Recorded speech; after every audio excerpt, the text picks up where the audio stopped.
It's a year for most Canadians, and this weekend, it happens again. Daylight saving time. CTV's Allison Bamford on the practice and why some say it might be time to ditch the switch.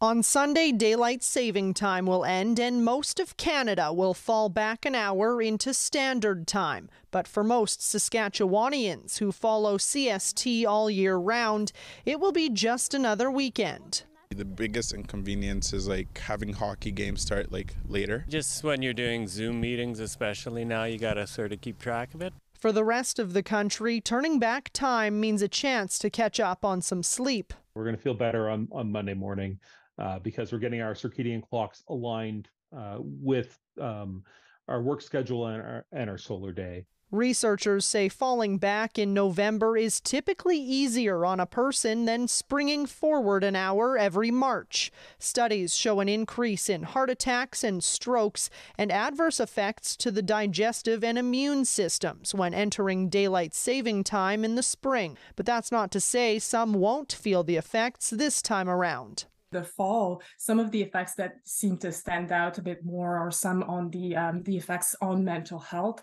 So surges in anxiety, depression, substance use as well, especially in males. There's talk amongst researchers in the sleep community to abolish daylight saving time.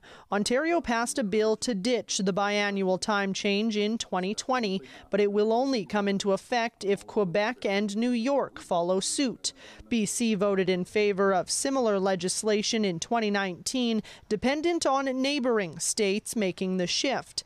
But south of the border, a U.S. federal bill that looks to ditch the switch remains idle. So is Saskatchewan on to something? This is a critical question because this effect is strongly modulated by where we're located in Canada. Many say yes. It's nice that things just stay the same. I think we're perfect like that. Allison Bamford, CTV News, Regina.